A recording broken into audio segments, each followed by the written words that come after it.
Stasera, niña mia, io sono montato, te lo dirò, te lo dirò. Con la concetto io fu cosa si fuggi, ti lascio star.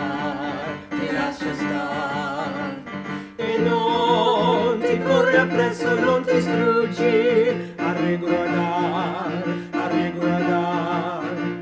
Yamo, una coppa, yamo, una coppa, yamo, ya. Finiculi, finicula, finiculi, finicula. Una coppa, yamo, ya, finiculi, finicula. Ciao, sono Letizia. Hi, I'm Letizia. And I'm here today to teach you a little bit of Italian. We know that Italian is the language of music and art and love and gelato, Italian ice cream, which has become very, very popular in the United States. And we know that Italian is easy to read. You just have to go by the alphabet and you have to work on your R's. Work on your R's constantly, loosen your jaws. And this episode, I am going to really talk about the Italian culture, talk about the Italian people a bit. Now, most Italians in the major cities today, like Rome and Florence, speak English. However, it is important to show respect. Italians are very mindful of the word respect, that you learn a little bit of the language. So I would like you to learn the subject pronouns. I, you, he, she, we, you two, and they. So I like to use my arms when I teach Italian. So io, tu, lei, lui, noi, voi, and loro. And the same when I teach the verbs, like mangiare, it would be mangio, mangi, mangia, mangiamo, mangiate, mangiano. So if you use your arms when you're learning a language, you create a picture in your mind. That is a very good thing to learn to do. Now, when I lived in Italy and I lived in Rome, I was often stopped on Via del Corso. Cars were able to drive on Via del Corso, and I lived there, which is the main road in the central part of Rome. Now that main road is blocked off. There are no cars. You have to park outside of that area.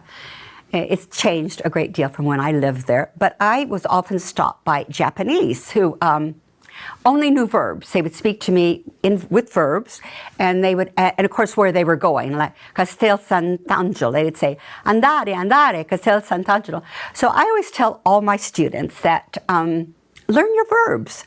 And if you learn your verbs as well, and you know, there's a method to learning them. There are some exceptions, but it's pretty straightforward. If you learn your verbs, you can get around understanding the dialects, because you'll hear what the root word is in the different dialects, in the different accents. There are accents too, because there are 20 different regions. And knowing what that root word is will help you comprehend. They are Italian, you know, we know this, they're very dramatic and a bit redundant. I'm Italian, and you see I'm a little redundant and dramatic, and we use our hands a lot. So I just wanted to go over with you some of the Italian gestures they use. So everyone knows this one, right? Che vuoi? What? And, oh, ti prego, please, stop it. And this one, which is a little offensive, non mi importa. I don't care, stop it, non mi importa. And this one, which I've never done, you see it in movies. You're hurting me. This one here for children, guai a te. You're going to get in trouble now. And when they call people over, they don't do this. They do this. They do this here. My sister was in Greece, and she was asking the waiter in Greece for the check. So she did this in the air. And her husband, who's very Italian, said, no, that was wrong. That was a wrong gesture. And she said, what do you mean?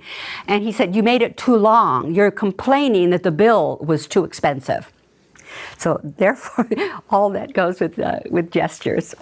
Italy was unified in 1861 by Garibaldi, but it didn't become a democratic republic until after World War II, June 2nd, 1946. And the country is exceedingly young, and they were very divided with World War II.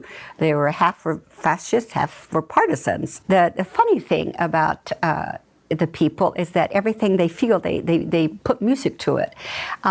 There's a song that the partisans, the people sang for the partisans after World War II, and it's called Bella Ciao. And Bella Ciao has become, for climate activists, they use Bella Ciao for their movement. So it would go, Bella Ciao, Bella Ciao, Bella Ciao, Ciao, questa mattina mi son svegliata e ho trovato l'invasor. So it'd be, do it now, do it now, do it now, now is the movement here in the United States, using that word. The national anthem in Italy is rather difficult, and a lot of people don't want to sing it because it only discusses men, fratelli. It is called L'inno di Mameli, who's the author, was the Mameli.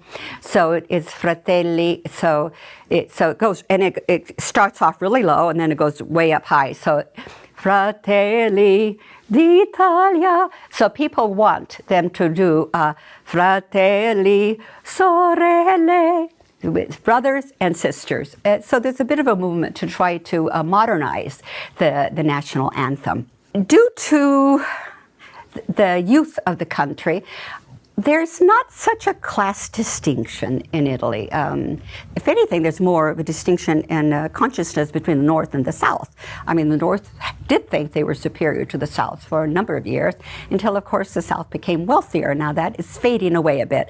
But you can see groups at a dinner table, at a restaurant. You can see people from different walks of life, socioeconomic walks of life, having a meal and discussing politics and sports, of course, soccer. They always discuss soccer. And that's really quite healthy and lovely to see, I have to say. Italians love to vacation. In the summer, I think they vacation every other week, to tell you the truth. And they love to go for their walks in the evening, la passeggiata, the evening stroll, so they can buy their gelato. Gelato, I know Rome. Gelato in Rome is fabulous. And you just go for a walk to have this great gelato. They're not so religious as Americans seem to think, although even though the Vatican is there, Americans tend to be more religious than the Italians.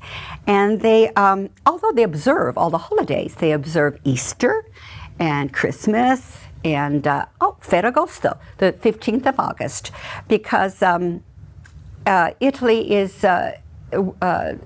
honors the Virgin Mary. So she was assumed into heaven on August the 15th. So it's a big national holiday. I think it's more of a rest time. It's the sort of towards the end of summer, and I think they just need a break. Rome on that day is very, very, very warm, and people tend not to want to be in Rome. They go to the seaside. And the Italians do tend to honor the dead. You do still see today in villages that people will wear black. They'll be wearing black probably until their whole life. They'll be in mourning. It's called in lutto. They'll be wearing the black. And a funeral is usually about mourning the dead. It's not usually for the celebration of life. They don't do that. Now, besides the black in the villages, the Italians are very colorful. They have, a lot of color in their clothes. They're very, very elegant people, slender and colorful. And the colors are masculine in Italian. So black, nero, white, bianco, giallo, rosso, blue, like English blue, and verde. The days of the week are also masculine, except for Sunday, which is La Domenica. I think it's to honor the Virgin Mary that they gave it a feminine. But otherwise, they're all masculine. Thank you very much. Ciao. Collado dei dispetti un coro grato, più fare un buon. Concetto io fu, cosa si fuggi, ti lascia star. E non ti corri appresso, non ti struggi, a riguardar. Yamo, una coppa, yamo, una coppa, yamo, funiculi, funicula, una coppa, yamo, funiculi, funicula.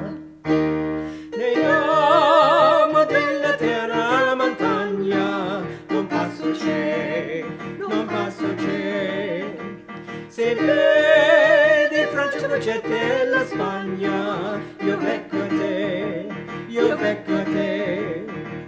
Tirate con il fulminetto fatto, il cielo se va, il cielo se va. Se va come lo viento allo stratto, che sa, che sa.